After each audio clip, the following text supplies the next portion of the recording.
Alhamdulillahilladzi nahmaduhu wa nasta'inuhu wa nastaghfiruhu min syururi anfusina wa min sayyiati a'malina. May yahdihillah fala mudhillalah wa may yudlil fala hadiyalah. Asyhadu an la ilaha illallah wahdah la syarikalah wa asyhadu anna Muhammadan abduhu wa rasuluh la nabiyya ba'dah. Allahumma fasalli wa sallim wa barik ala sayyidina Muhammadin wa ala alihi wa ashabihi wa man tabi'ahum bi ihsanin ila yaumiddin wa sallim tasliman katsiran. Faya ibadallah usikum wa iyaya bitaqwallah faqad fazal muttaqun. Kama qala Allah ta'ala ya ayyuhalladzina amanu ittaqullaha haqqa tuqatih wa la tamutunna illa wa antum muslimun. Wasma'u qaulallahi ta'ala fil Qur'anil azim.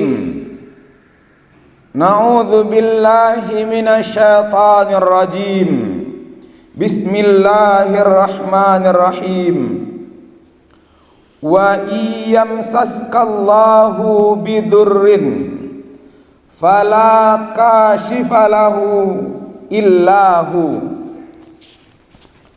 wa iyuridka bi khairin fala radda li fadlih yusibu bihi man yasha'u min ibadihi wa huwal ghafurur rahim.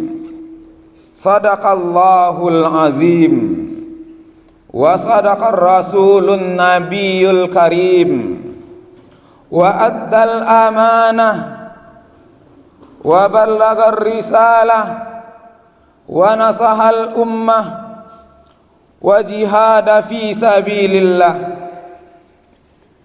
Engkau Bapak dan saudara kaum muslimin sidang jamaah Jumat rahimani wa rahimakumullah.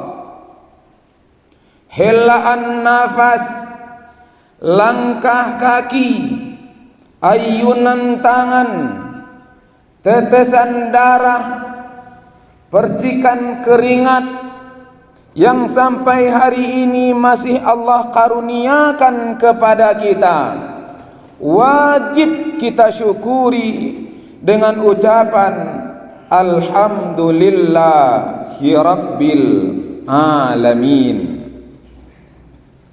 Selanjutnya salawat dan salam dengan doa Allahumma salli ala sayyidina Muhammad.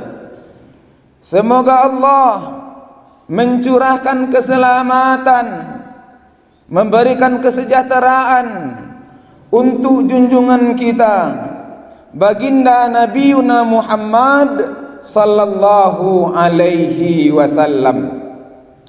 Dan juga kita bersalam dengan bacaan assalamu alayka ya Rasulullah. Hadirin kaum muslimin jamaah rahimakumullah, semoga apapun kejadian, apapun musibah yang kita alami, yang menimpa kita saat ini, membuat kita makin hari makin lama makin taat kepada Allah Subhanahu wa taala.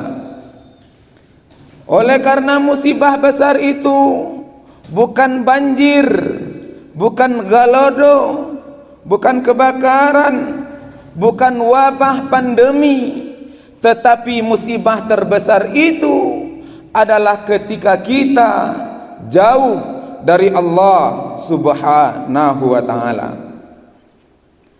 Hadirin kaum muslimin, sayangnya tatkala kita menimpa malapetaka, tatkala musibah datang, kita ada masalah, kita lebih sering meminta bantuan, meminta pertolongan kepada selain daripada Allah Subhanahu wa taala. Padahal jelas sebagaimana khatib membacakan ayat di awal tadi, surat Yunus surat ke-10 ayat 107, Allah berfirman, wa iyamsaskallahu, jika Allah ingin menyentuhkan, menimpakan kemudaratan, bidarrin, malapetaka, musibah, kemudaratan, fala kashifalahu illahu, tidak ada yang bisa menghalangi selain daripada Dia Allah Subhanahu wa taala. Maka tatkala pandemi, musibah, bencana, malapetaka yang datang, itu atas izin Allah Subhanahu wa taala. Wa iyuridka bi khairin, dan jika Allah ingin mendatangkan kebaikan kepadamu, fala radda li fadlih, tidak ada yang bisa menghalangi kebaikan itu datang kepada kita.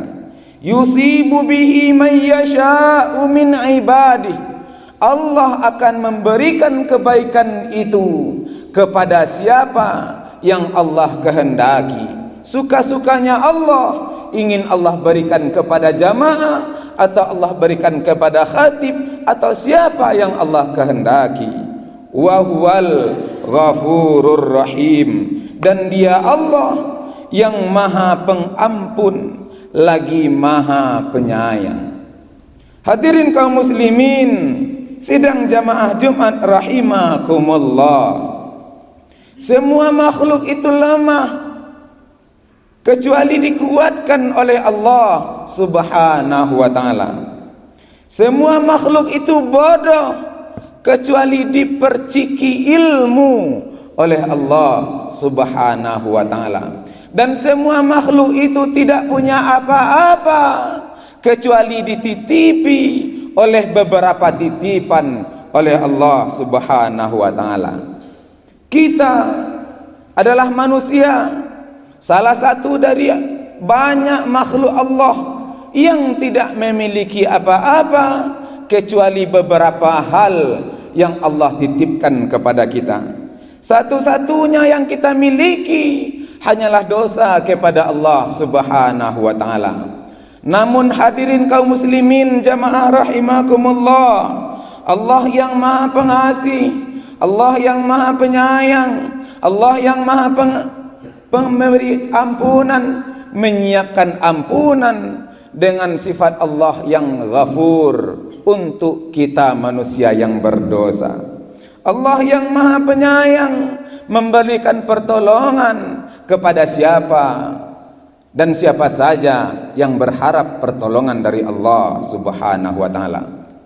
Engkau Bapak dan saudara hadirin jamaah rahimakumullah, oleh karenanya di dalam surat Al-Baqarah surat kedua ayat ke-45 Allah memerintahkan wasta'inu bis-sabri was-salah, dan mintalah pertolongan kepada Allah dengan sabar dan salat.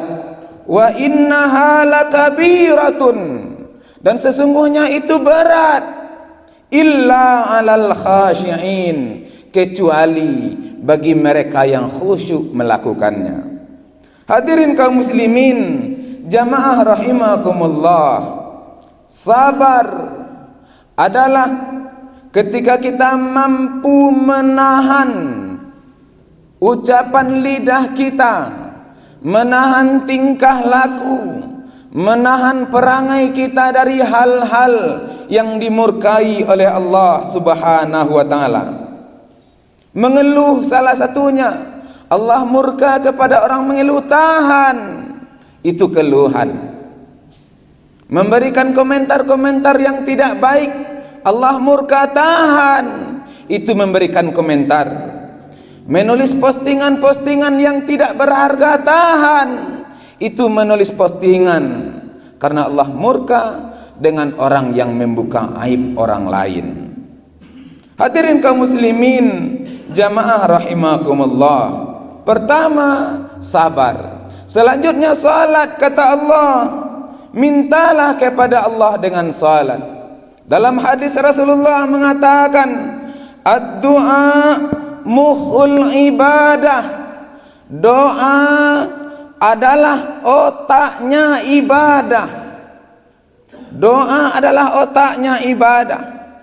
Sebagaimana otak manuri cadiak candokio nan bapadang lawe jo aka nan balu buat dalam jo budi, otak ado di ruang kapalo manganda ilmu pengetahuan ibarat dinamo mesin kapa ulu tanago baliang-baliang pambalah ayah di lautan, itulah ia otak.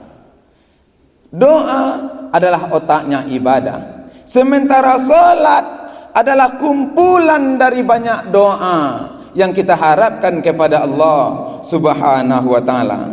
Bahkan dalam hadis lain, ad-du'a silajul mu'minin. Doa itu adalah senjatanya orang mukmin.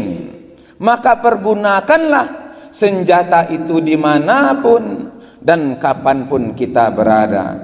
Kita membutuhkan doa, senjata. Puncak doa adalah salat.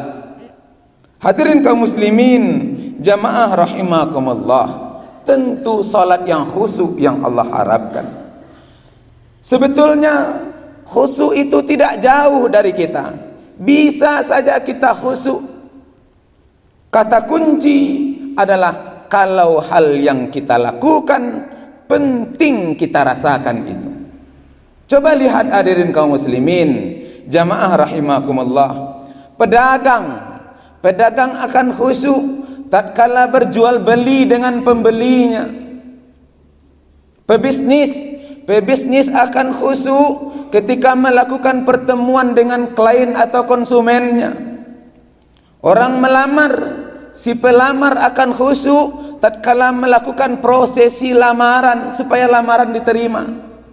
Para peminjam uang ke bank akan khusyuk datang menemui kepala bank supaya pinjamannya itu terkabul. Pendek kata, apapun bisa kita lakukan dengan khusyuk. Kata kuncinya, kalau itu kita anggap penting. Hadirin kaum muslimin, jamaah rahimakumullah, khusyuk itu merupakan hal yang dekat dengan kita. Coba lihat olahragawan, pemanah misalnya. Pemanah itu tatkala memegang busur dan akan melepaskan anak panah dari busur, khusyuk supaya tepat sasaran. Penendang bola akan khusyuk supaya masuk ke gawang. Kiper akan khusyuk supaya bisa menangkap bola. Jadi siapapun bisa melakukan kekhusyukan. Kata kuncinya, kalau yang ia lakukan penting.